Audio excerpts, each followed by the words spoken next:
नमस्कार, स्वागत है आप सबका हमारे खास कार्यक्रम देश देशांतर में। मैं हूं कवीन सचान। देश देशांतर में आज हम बात करेंगे सरकार की ओर से एक नई पॉलिसी की, एक नई योजना की। ये योजना है सरकार की कि किस तरीके से भारत में अब पीएलआई के जरिए मैन्युफैक्चरिंग को बढ़ावा दिया जाएगा। पीएलआई यानी कि उत्पादन आधारित प्रोत्साहन योजना, और 10 सेक्टरों को चुना गया है सरकार की ओर से जिन पे पीएलआई स्कीम का लाभ मिलेगा। और ये जो सेक्टर इनमें वाइट गुड्स, ऑटो कंपोनेंट और बैटरी मैन्युफैक्चरिंग भी शामिल हैं। और अगले 5 वर्षों में जो दायरा है वो 1,45,980 लाख करोड़ रुपए की सहायता का है। तो समझेंगे आज अपने खास कार्यक्रम में कि असल में ये स्कीम क्या है, इसका दायरा क्या है और इस दायरे के साथ सरकार का लक्ष्य क्या है, क्या वो सेक्टर हैं और बड़ा लक्ष्य सरकार इससे क्या अचीव करना चाहती है। हमारे साथ 3 बेहद खास मेहमान हैं। हमारे साथ नीति आयोग के सीईओ अमिताभ कांत जी हैं। सर, स्वागत है आपका। हमारे साथ दिलीप चुनाव हैं फिक्की से, आपका स्वागत है। और संपादकीय निदेशक बिजनेस स्टैंडर्ड से हमारे साथ AK भट्टाचार्य जी हैं। सर, आपका बहुत बहुत स्वागत। शुरुआत अमिताभ जी आपसे करना चाहूँगा कि अगर मैं पीएलआई, सबसे पहले तो जो स्कीम है इसकी ज़रूरत आज की इस कोविड एरा और उसके बाद के अगर मैं कॉन्टेक्स्ट में समझूं क्या है और क्या सरकार का लक्ष्य या एम है इसके जरिए। देखिए, सबसे जरूरी भारतवर्ष के लिए है कि हम लोग मैन्युफैक्चरिंग को बढ़ावा दें, जो कि हमारे 16 जीडीपी के 16% पर रुका हुआ है। और मैन्युफैक्चरिंग तभी बढ़ेगी जब हम साइज और स्केल को बढ़ावा दें। और दूसरा, जब मैन्युफैक्चरिंग बढ़ेगी तो एक्सपोर्ट्स बढ़ेंगे। और कोई भी देश पोस्ट वर्ल्ड वॉर 2 के बाद, जापान हो, कोरिया हो, चाइना हो, बिना एक्सपोर्ट्स के बिना बड़ा नहीं हुआ है। और एक्सपोर्ट्स बिना मैन्युफैक्चरिंग के होगी नहीं। तो दूसरा कि ये एक ऐसा समय है जबकि ग्लोबल सप्लाई चेन्स में बड़ा डिसरप्शन आ रहा है। और यूरोपियन और अमेरिकन कंपनीज जिन्होंने चाइना में इन्वेस्ट किया था, वो अल्टरनेटिव स्ट्रेटजीज ढूंढ रही हैं और देख रही हैं। तो ये जो 10 क्षेत्र चुने गए हैं, जैसे इलेक्ट्रॉनिक हो या advance chemistry cell battery manufacturing हो या टेलीकॉम के नेटवर्किंग प्रोडक्ट्स हो या high efficiency solar PV modules हो, ये हाई टेक्नोलॉजी एरियाज लिए गए हैं। क्योंकि हमारा जो एक्सपोर्ट्स होता है वो करीब 75% ऐसे क्षेत्रों में होता है जहां की दुनिया का पूरा ट्रेड, जिसमें केवल 30% है। तो आप पूरी मेहनत कर लीजिए, आप पूरी जान लगा दीजिए, तब भी आपका एक्सपोर्ट बहुत नहीं बढ़ेगा। तो जरूरी है भारतवर्ष को कि नए टेक्नोलॉजी एरियाज में जाए।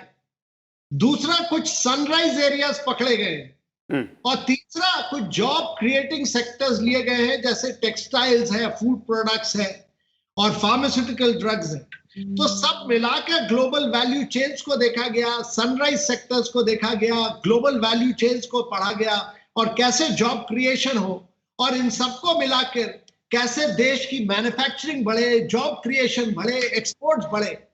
और ये पूरा जो पैकेज है 2 लाख करोड़ का है।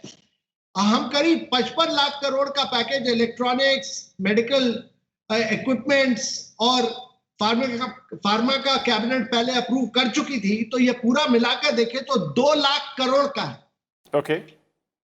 और ये समझना बहुत जरूरी है कि हम करीब 5% प्रोडक्शन लिंक्ड इंसेंटिव दे रहे हैं कि पहले आप इन्वेस्टमेंट कीजिए देश में, आप अपना सेल करिए, प्रोडक्शन बढ़ा लीजिए। दैट इज इन्वेस्टमेंट आ गया, प्रोडक्शन हो गया, उसके बाद आपको 5% मिलेगा।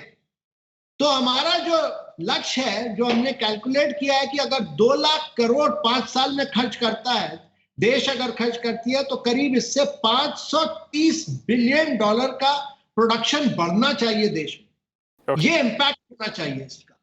तो और ये मेरे विचार से बहुत ही क्रांतिकारी स्कीम है, जिससे बहुत बदलाव आना चाहिए। और इसका रिजल्ट इलेक्ट्रॉनिक्स और मोबाइल मैन्युफैक्चरिंग में आ चुका है, जो कि हम बाकी 9 क्षेत्रों में ले जाएंगे।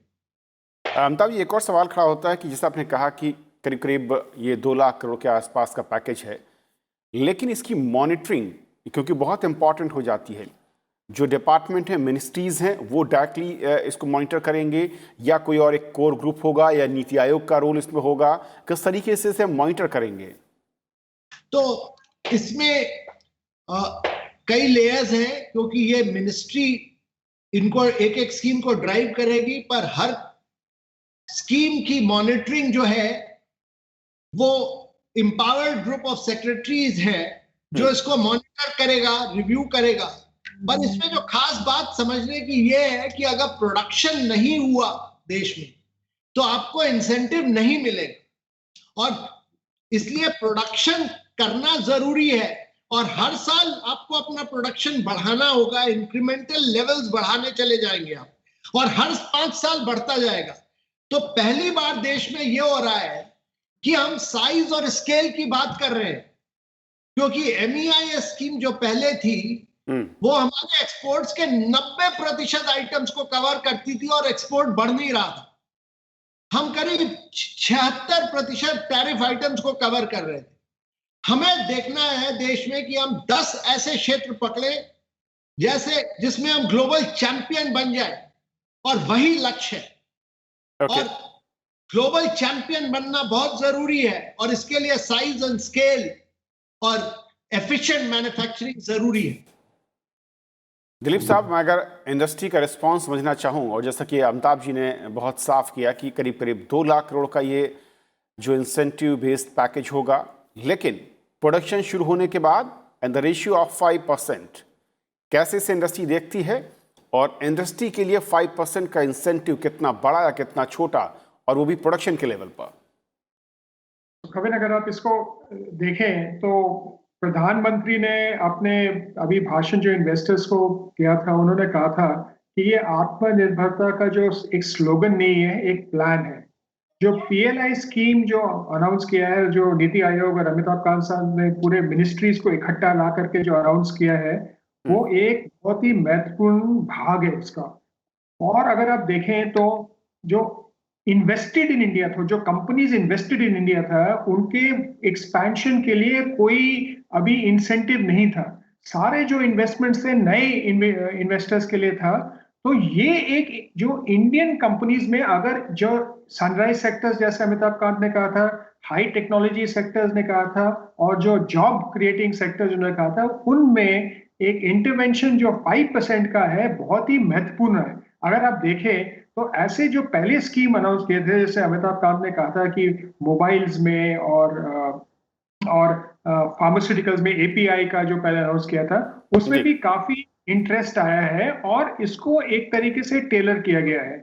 तो ये बहुत ही एक महत्वपूर्ण स्टेप है इंडस्ट्री के लिए, एक बहुत फायदेमंद स्टेप है। और अगर आप देखें तो जो लोग कहते थे जो लेबर रिफॉर्म्स होने चाहिए, जो टैक्सेशन रिफॉर्म्स होने चाहिए, और अगर ये न्यू मैन्युफैक्चरिंग यूनिट के जैसे कि में किया तो टैक्सेशन का भी बेनिफिट होगा, और इन सब को मिला करके जो 16% पे जैसे अमिताभ कांत ने कहा था कि ये अटका हुआ है बहुत सालों से, ये इसको एक बहुत बढ़ावा देगा। और इन जो 10 सेक्टर्स है उसके लिए बहुत है, क्योंकि कई प्रोडक्ट्स, अगर आप मैनमेड फाइबर्स देख लीजिएगा, एक्सपोर्ट मार्केट है लेकिन डोमेस्टिक प्रोडक्शन नहीं है, डोमेस्टिक रिक्वायरमेंट है लेकिन डोमेस्टिक प्रोडक्शन नहीं है। तो ये एक तरीके से जो फोकस कर रहे हैं, इसको साइज और स्केल 2-3 दफे अमिताभ कांत साहब ने इसको एक रेफर किया था, ये बहुत ही महत्वपूर्ण चीज है। और इंडस्ट्री के द्वारा हम समझते हैं कि अलग अलग मिनिस्ट्रीज को कोऑर्डिनेट करके ये प्रोग्राम निकालना एक बहुत ही कठिन था, और आगे जाकर के ये एग्जीक्यूट होगा और इंडस्ट्री को काफी फायदेमंद होगा। भट्टाचार्य सर, जैसा कि अमिताभ जी ने बताया, मैं 2 पॉइंट पर स्पेसिफिक अभी आपसे चाहूँगा एक टिप्पणी की। एक तो ये कि जो एक लार्ज स्केल सेक्टर्स की बात हो रही थी, उसमें अलग अलग ग्रुप को चूज़ करना, जहाँ पर फ्यूचर के सेक्टर हैं, टेक्नोलॉजी बेस्ड सेक्टर हैं जिनका फ्यूचर बहुत अच्छा है, और तीसरा है जो कि लेबर इंसेंटिव, जो कहूँ कि इंटेंसिव सेक्टर्स कहे जाते हैं। इन तीनों को क्लब करके जो मैन्युफैक्चरिंग के जरिए एक्सपोर्ट को एक नए लेवल पर ले जाने की पहल या एक लक्ष्य तय किया है सरकार ने, उसे कैसे देखते हैं, और कितना इस स्कीम के जरिए आगे बढ़ते हुए हम नजर आएंगे? देखिए, जो लक्ष्य तय किया गया है वो जो सराहनीय है, इसमें तो कोई दो राय नहीं है। क्योंकि इस वक्त जो हम इकोनॉमी की जो हम अवस्था देखते हैं, उसमें जैसे अमिताभ जी ने ये बताया कि मैन्युफैक्चरिंग सेक्टर का जो शेयर है वो घटा है, बढ़ा नहीं है।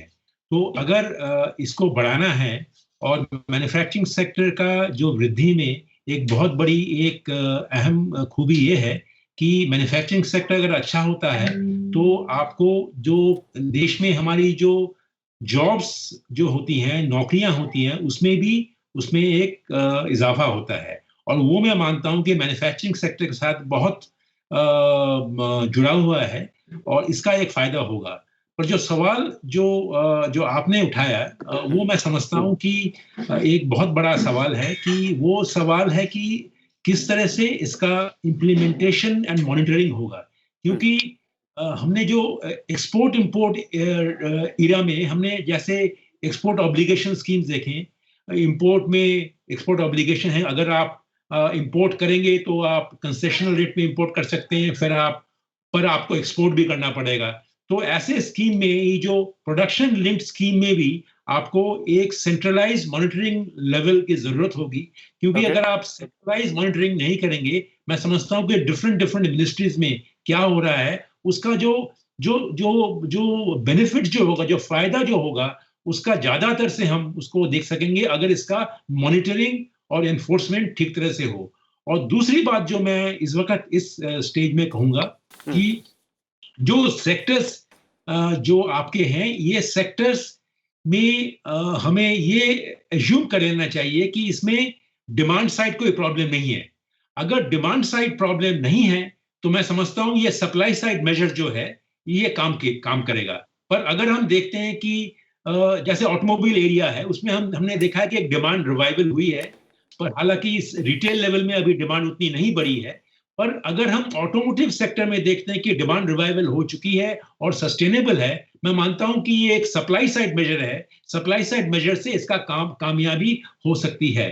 पर जिन सेक्टरों में डिमांड रिवाइवल नहीं आई है, उस सेक्टरों में ये प्रोडक्शन लिंक्ड इंसेंटिव शायद उतनी कामयाब ना हो, और वो हमें देखना पड़ेगा। मैं ये आशा करूंगा कि जो 10 सेक्टर को जो चयन किया गया है, उसमें शायद ये देखना होगा कि उसमें सप्लाई साइड प्रॉब्लम तो सॉल्व हो गई है प्रोडक्शन लिंक्ड इंसेंटिव से, पर डिमांड साइड की जो प्रॉब्लम है वो कितनी गहरी है और उसके लिए हमें क्या करना चाहिए, उसकी से देखने से मैं समझता हूं ये प्रोडक्शन लिंक्ड इंसेंटिव को कामयाबी होना बहुत बहुत जरूरी होगा। ओके अमिताभ जी, बहुत ही महत्वपूर्ण पॉइंट जो कि भट्टाचार्य जी कह रहे थे कि बेसिकली हम जब इन सेक्टर्स को देखते हैं, कई सारे सेक्टर्स जहां पर ऑलरेडी जो हमारे पास इंडेक्स हैं वो इशारा कर रहे हैं कि डिमांड में कोई दिक्कत नहीं है और रिवाइवल की और डिमांड काफ़ी तेज़ी के साथ आगे बढ़ती नज़र आ रही है। लेकिन कुछ सेक्टर हैं जहां पर अभी भी शायद हमें लगता है कि एक थोड़ा सा हर्डल है, स्ट्रगल बना हुआ है, वो कैसे इसमें देखेंगे। और दूसरा ये कि जो महत्वपूर्ण दिखता है इसके साथ साथ कि एक तरफ रोजगार, दूसरी तरफ मैन्युफैक्चरिंग मैं कहूं कि पूरे हब के तौर पर विकसित करना, और तीसरा एक्सपोर्ट को बहुत एक नए लेवल पर ले जाना। लेकिन यहाँ पर कंपटीशन जो है इंटरनेशनल लेवल पर, अगर एक्सपोर्ट के नज़रिए से देखें, जो एट पार बैरोमीटर वहाँ पर मारे जाते हैं, पैरामीटर जो होते हैं, उसको हम कैसे यहाँ पर स्ट्रीमलाइन करेंगे और उसका ध्यान कैसे रखा जाएगा इन स्कीम्स में भी। भट्टाचार्य साहब के कमेंट्स बहुत करेक्ट कमेंट्स हैं और बहुत रेलेवेंट कमेंट्स हैं। और ये जो स्कीम बनाई गई है, इसमें हमने ना केवल इसको प्रोडक्शन लिंक्ड इंसेंटिव कहा गया है, पर हमने इसके लिए जो मार्केट देखा है वो ना केवल इंडिया का मार्केट पर पूरी दुनिया का मार्केट देख के, इसको बड़ा रिसर्च करके, पढ़ के, समझ के, और कहाँ इंडिया की स्ट्रेंथ है और कहाँ इंडिया को 5 साल बाद रहना चाहिए। क्योंकि कई बार हम लोग सनसेट एरियाज ऑफ इंडस्ट्रीज में घुसने की कोशिश करते हैं और वहां हम कुछ कर नहीं पाते, क्योंकि और देश और देशों की कंपनियां बहुत आगे बढ़ चुकी होती हैं। तो इसलिए सनराइज एरियाज ऑफ ग्रोथ, जहां पर टेक्नोलॉजी उन कंपनीज को आगे ले जाएगा और देशों को आगे ले जाएगा, और जहां पर वैल्यू एडिशन हो और जहां पर यूनिट वैल्यू रियलाइजेशन बहुत ज्यादा हो। और आप इसमें देखिएगा क्यों हमने advanced chemistry cell battery manufacturing ली, क्योंकि आगे चल के ग्रिड पावर सारा स्टोर होगा, मोबिलिटी, पूरी इलेक्ट्रिक मोबिलिटी आएगी देश में, राइट। इसलिए एडवांस केमिस्ट्री सेल बैटरी लिया। और क्यों हमने सोलर पीवी में मॉड्यूल्स लिया, क्योंकि अगर अभी हम जाते हैं सारा वेफर मैन्युफैक्चरिंग में तो वहां और देश बहुत आगे बढ़ चुके हैं, हमें वो टेक्नोलॉजी देखनी है जहां 3 साल बाद इंडिया ग्लोबल लीडर बन सके। तो इसीलिए, और हमारी ऑटोमोबाइल और ऑटो कंपोनेंट इंडस्ट्री बहुत एडवांस्ड है, ये इसलिए ऑटोमोबाइल सेक्टर को उपयोग करके हम दुनिया के ग्लोबल सप्लायर बन सकते हैं ऑटो कंपोनेंट्स के। और इसी तरह इलेक्ट्रॉनिक टेक्नोलॉजी प्रोडक्ट्स में हमने देखा कि ये जब प्रोडक्शन लिंक्ड इंसेंटिव स्कीम हुई तो एप्पल के सारे मैन्युफैक्चरर्स, विस्ट्रॉन, पेगाट्रॉन, फॉक्सकॉन, सब यहां आए और सैमसंग ने अपनी मैन्युफैक्चरिंग यहां बढ़ाई।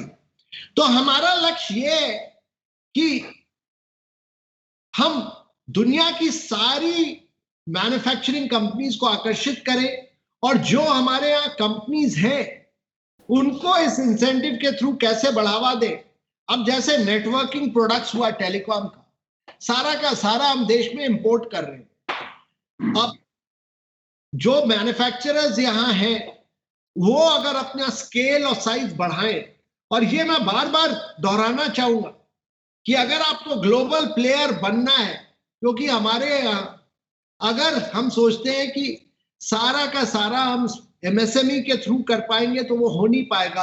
अभी देश में बहुत मेजर रिफॉर्म्स आए, लेबर रिफॉर्म आया, एग्रीकल्चर सेक्टर का रिफॉर्म्स आया, कोल का आया, माइंस का आया, और ये जो माननीय प्रधानमंत्री जी ने जो बड़े स्ट्रक्चरल रिफॉर्म्स किए हैं, इसके साथ ये जरूरी है कि हम साइज और स्केल ऑफ मैन्युफैक्चरिंग को बढ़ाएं और ग्लोबली कॉम्पिटिटिव बने, क्योंकि बिना ग्लोबली कॉम्पिटिटिव बने तो हम ग्लोबल वैल्यू चेन्स में आ नहीं सकते, और ग्लोबल वैल्यू चेन्स में आना सबसे जरूरी है। और क्योंकि आज की जो मैन्युफैक्चरिंग है, आज के जो प्रोडक्ट्स हैं वो डिजाइन कहीं होते हैं, मैन्युफैक्चर कहीं होते हैं, असेंबल कहीं होते हैं, तो हमें इस ग्लोबल वैल्यू चेन्स में इन 10 सेक्टर्स में घुसना बहुत जरूरी है, और वही हमारा लक्ष्य है। और हमारा लक्ष्य ये है कि 5 साल बाद कम से कम $530 बिलियन का प्रोडक्शन देश में बढ़े, और ये कोई कम संख्या नहीं है। इससे होने से बहुत जॉब्स बढ़ेंगे और इंडिया की बहुत ग्रोथ होगी, और ये बहुत सोच समझ के और माननीय प्रधानमंत्री लेवल पर बहुत इस पे चर्चा हुई, और तब ये इसको हम लोग आगे बढ़े। एक थोड़ा सा और मैं चाहूँगा दर्शकों के नज़रिए से, जो हमारा जो सेक्टर है, क्योंकि एमएसएमई पर काफ़ी ज़्यादा फोकस रहा जब उसका जिक्र आपने किया है, इस स्कीम में कोई हमने बेसलाइन इसमें रखा है, बेंचमार्क है, या कोई भी सेक्टर एमएसएमई है वो भी इसमें शामिल हो सकता है, इसका हिस्सा बन सकता है, या हमने प्रोडक्शन की कोई लिमिट बेसलाइन इसमें तय की है? एमएसएमई को तो पूरी मदद हम लोग करेंगे। तो हर स्कीम में जो हम बनाते हैं, जैसे कि हमने इलेक्ट्रॉनिक मोबाइल की स्कीम बनाई, इंटरनेशनल इन्वेस्टर्स के लिए एक लेवल रखा और इंडियन कंपनीज के लिए एक और लेवल रखा, जिससे कि सारे करीब बहुत सारे इंडियन मैन्युफैक्चरर्स को उसमें मदद मिली और वो उनको ये सारा बेनिफिट मिला। इसी तरह जब ऑटोमोबाइल और ऑटो कंपोनेंट्स को हम करेंगे तो टायर 1, टायर 2 और एमएसएमई सेक्टर्स को पूरा बेनिफिट मिलेगा। Okay. और कोई ऐसा सेक्टर नहीं है जहां लार्ज कंपनी जब साइज एंड स्केल बढ़ेगा तो उनका बैकवर्ड इंटीग्रेशन तो सारा एमएसएमई के साथ हो। अब जैसे कि एयर कंडीशनिंग और एलईडी में जब ग्रोथ होगी तो टायर 1, टायर 2 मैन्युफैक्चरर्स और एमएसएमई मैन्युफैक्चरर्स को उसका बेनिफिट मिलेगा। इसी तरह textiles, food products, pharmaceutical drugs, इन सब में एमएसएमई का ही बढ़ावा होगा। बैकवर्ड फॉरवर्ड लिंकेज इतनी बन जाएगी मैन्युफैक्चरिंग के साथ कि मेरे को तो लग रहा है कि स्कीम से सारा गुण, पूरा बेनिफिट एमएसएमई सेक्टर को जाएगा आगे चल। ओके भट्टाचार्य सर, जिस तरीके से मैंने जो स्पेसिफिक सवाल किया कि स्कीम को लेकर, और जो एक मैं कहूँ कि बेस फायदा है वो आखिरकार उस सेक्टर को, उन लोगों को मिलेगा जिसको उठाने के लिए हम लगातार प्रयास कर रहे हैं और जिसकी हिस्सेदारी बहुत बड़ी हो सकती है, पोटेंशियल जो उसका नजर आता है। देखिए पोटेंशियल तो जरूर है, जैसे मैंने पहले कहा, और एक चीज जिसमें हमें नजर डालनी होगी वो ये है कि ये जो 2 लाख करोड़ का जो प्रोडक्शन लिंक्ड इंसेंटिव है, इसमें एक इंटरेस्टिंग क्लॉज ये है कि फ्लेक्सिबिलिटी का क्लॉज। इसका मतलब ये है कि अगर मान लीजिए किसी सेक्टर में जो ज्यादा वहां पे खपत हो रही है उसमें और एक सेक्टर में खपत नहीं हो रही है, तो उसके पैसे मुझे जो पढ़ने में जो मुझे मिला, मुझे समझ आया कि उसके पैसे उस जो स्कीम की जरूरतें ज्यादा हैं उसमें वो पैसे डाइवर्ट हो सकती हैं। मैं समझता हूँ ये फ्लेक्सिबिलिटी जो है ये एक बहुत बड़ा एक इंपॉर्टेंट एलिमेंट है प्रोडक्शन लिंक्ड इंसेंटिव स्कीम में, कि अगर मान लीजिए ये एसी प्रोड्यूसर को जो ज्यादा जरूरत पड़ी और फूड प्रोडक्ट्स में कम जरूरत पड़ी, तो फूड प्रोडक्ट्स के लिए जो पैसा रखा गया है तो उस सेक्टर से वो प्रोडक्शन लिंक्ड इंसेंटिव के पैसे को डाइवर्ट करके एसी सेक्टर में डाइवर्ट किया जा सकता है। और ये जो इंटरनल फ्लेक्सिबिलिटी है मैं ये मानता हूं कि इसे सक्सेस में एक बहुत बड़ा इंपॉर्टेंट फैक्टर रहेगा। ओके दिलीप जी, जो इंडस्ट्री चाहती है और जिस तरीके से स्कीम प्लान की गई है, कुछ और चुनौतियां आपको लगता है, कुछ और ऐड ऑन करने की जरूरत है, या अब जो रोल है वो इंडस्ट्री और इंडस्ट्रियलिस्ट को उठाना है? कविन, आई थिंक जो अशोक भट्टाचार्य जी ने कहा था कि ये फ्लेक्सिबिलिटी है, मैं उस फ्लेक्सिबिलिटी को एक और नजरिए से देखता हूँ। ये एक इंसेंटिव है कि आज जो कंपनी जिस सेक्टर में इन्वेस्ट करे जल्दी से करे, क्योंकि अगर अब देर करेगी किसी और सेक्टर को चला जाएगा। तो ये एक अच्छा इंसेंटिव स्कीम भी है। दूसरा, जो आपने जो प्रश्न किया था, ये नीति आयोग और जो मिनिस्ट्रीज ने एक्सटेंसिव डायलॉग किया था। जो एयर कंडीशनर्स के पार पे तो हमने काफी इनपुट्स दिए थे, तो काफी डायलॉग और डिस्कशन के साथ हुआ था। और एक बात बिल्कुल सामने आती है कि अगर जो फार्मास्यूटिकल्स का उन्होंने पहले अनाउंस किया था, जैसे अमिताभ कांत ने 55,000 करोड़ का एक पहले अनाउंस किया था, फार्मास्यूटिकल्स जब उन्होंने अनाउंस किया था, ब्राउन फील्ड यानी कि एग्जिस्टिंग यूनिट्स को एक्सपैंड करने का प्रोविजन नहीं था, थोड़े लिमिट्स थे। रिवाइज स्कीम में उसको ब्राउन फील्ड को भी इंक्लूड किया है और ये लिमिट्स भी हटा दिए गए और उसको और इंडस्ट्री फ्रेंडली किया है। ये वर्क इन प्रोग्रेस है। मोबाइल का जो जैसे उन्होंने पहले अनाउंस किया था, इंडस्ट्री के पास इम्प्लीमेंटेशन के द्वारा थोड़ी चुनौतियां आई थी, उनको भी एड्रेस किया था। जो ये कोलैबोरेटिव वर्क हो रहा है नीति आयोग, अलग मिनिस्ट्रीज, गवर्नमेंट और इंडस्ट्री के साथ, ये एक तरीके से इस स्कीम को एक सक्सेस बनाएगा। दूसरा, जो अर्लियर स्कीम्स के साथ जो एक काफी अंतर्गत है, क्योंकि अभी जो जीएसटी है वो सेंट्रलाइज्ड और ऑनलाइन है, तो there is a very interesting, बहुत ही इंटरेस्टिंग वे ऑफ ट्रैकिंग हो सकता है अगर जीएसटीएन और जीएसटी रिटर्न्स को एक तरीके से देखें और आगे जाके करें। तो हमें जो लगता है, जो इंडस्ट्रीज अभी एक्सपैंड करने के लिए और स्केल इनहांस करने के लिए, स्केल इनहांस करने से दो फायदा है। एक, आपका प्रोडक्शन बढ़ता है, दूसरा आपकी कॉम्पिटिटिवनेस और कॉस्ट ऑफ प्रोडक्शन बढ़ती है और कॉस्ट ऑफ प्रोडक्शन घटती है, और हम और कंट्रीज के द्वारा और कॉम्पिटिटिव हो जाते हैं। तो ये एक बहुत ही महत्वपूर्ण स्टेप है। हमारा ये मानना है कि ये तो जैसे पहले pharmaceuticals, medical electronics, mobile phones और अलग स्कीम किए थे, और अभी ये 10 सेक्टर किए गए। हमें ये आशा है कि आगे जाकर और भी सेक्टर्स आएंगे, और ये एक बहुत इंपॉर्टेंट स्टेप है। इंडस्ट्री से यही आग्रह करते हैं कि भाई प्लीज इस स्कीम का फायदा उठाइएगा, इन्वेस्ट कीजिएगा, जॉब्स क्रिएट करेगा, और वर्ल्ड में जो आप एक तरीके से अपनी पहचान कमा सकते हैं उसको लीजिए, एक्सपोर्ट्स और डोमेस्टिक कैपेसिटी बढ़ाइएगा। बहुत ही सुनहरा अवसर है और इसको हमें इस्तेमाल करना चाहिए। अमिताभ जी, आखिर में दो चीज़ें, एक तो जो फ्लेक्सिबिलिटी की बात है, ये थोड़ा सा मैं चाहूँगा डिटेलिंग इसकी कि फ्लेक्सिबिलिटी किस तरीके से स्कीम को बेनिफिट देगी, इंडस्ट्री को देगी, और दूसरा ये बार बार जो बात आती है कि कम्पिटिटिवनेस की बात आती है, उसको हम कैसे और एक नए लेवल पर ले जाने की कोशिश इस पीएलआई के थ्रू हम फोकस करना चाहेंगे। देखिए, स्कीम में पूरी फ्लेक्सिबिलिटी दी गई है और मंत्रालयों को खास रिक्वेस्ट की गई है कि वो इंडस्ट्रीज के साथ चर्चा करते रहें और उनके डिस्कशंस के बाद ही ये स्कीम बनाई जाए पूरी की पूरी। और यही हुआ। इलेक्ट्रॉनिक्स मोबाइल में कई राउंड, करीब 12 या 13 राउंड चर्चा हुई, उसके बाद बनी। फार्मास्यूटिकल्स में स्कीम बनी, उसमें फिर चर्चा हुई, दोबारा चर्चा हुई, कुछ रिविजन्स किए गए, और ये सारी फ्रीडम एक कमिटी को दी गई है, जिसको कि जो फ्रीडम, ये स्कीम बनाने का लक्ष्य ये है कि इंडस्ट्रीज इस स्कीम को उपयोग करे, जो 2 लाख करोड़ है उसको उपयोग कर पाए और देश में जॉब्स आए और देश में मैन्युफैक्चरिंग बढ़े और एक्सपोर्ट्स बढ़े। तो हमारा लक्ष्य ये है कि हम इसको इतना फ्लेक्सिबल बनाएं कि इंडस्ट्री पूरा इसको उपयोग कर पाए। और दूसरा, हमने इसमें बड़ी कॉम्पिटिटिव स्पिरिट बना दी है जैसे भट्टाचार्य साहब ने बिल्कुल ठीक कहा कि अगर इसको फार्मास्यूटिकल उपयोग नहीं कर पाएगा तो उसका पैसा इलेक्ट्रॉनिक्स में चला जाएगा और इलेक्ट्रॉनिक्स का पैसा व्हाइट गुड्स में चला जाएगा। और वहां अगर स्पेशलिटी स्टील देश में नहीं बन के हम एक्सपोर्टर नहीं बन पाएंगे और प्रोड्यूस नहीं कर पाएंगे और अपना जो बेस लेवल प्रोड्यूस कर रहे हैं उससे दुगना तिगना करना है, हर साल बढ़ाना है आपको प्रोडक्शन, तभी आपको बेनिफिट मिलेगा। हर साल बढ़ाते जाइए बढ़ाते जाइए बढ़ाते जाइए, और अगर नहीं बढ़ाइएगा तो आपको बेनिफिट नहीं मिलेगा। तो इसलिए साइज और स्केल आपको बढ़ाना होगा। तो अगर आप स्टील में नहीं कर पाइएगा तो उसका बेनिफिट सोलर को चला जाएगा। तो ये तो फ्लेक्सिबिलिटी बहुत ज्यादा इनबिल्ट है और सारी स्कीमें इंडस्ट्रीज के साथ चर्चा के बाद ही बनेंगी। और हमारा जो लक्ष्य है कि ये एक पार्टनरशिप एफर्ट है।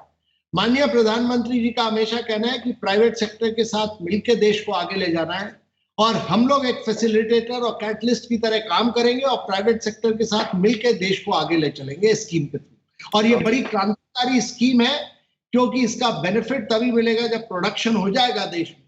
और मैंने जैसे कहा कि 5% एवरेज मिलेगा, पर इससे 5% का मतलब है कि करीब 2 लाख करोड़ का मतलब है 26 बिलियन US डॉलर, पर इसका इम्पैक्ट जो होगा बहुत ज्यादा होगा, 530 बिलियन डॉलर का इम्पैक्ट होगा। ओके, बहुत बहुत शुक्रिया आप तीनों मेहमानों का हमारे साथ इस बहुत ही महत्वपूर्ण चर्चा में शामिल होने के लिए। और PLI योजना जो सरकार की ओर से लॉन्च की गई है, क्या है, इसका दायरा क्या है और इसका बेनिफिट क्या है और टारगेट इसमें क्या रखा गया है अगले 5 सालों के लिए, और कैसे ये हमारे देश के उद्योग जगत और अर्थव्यवस्था में एक बड़ा कारक, महत्वपूर्ण कारक जिसे मैं कहूँ वो बन सकता है, उसको समझाने के लिए। तो आज फिलहाल इतना ही। नमस्कार।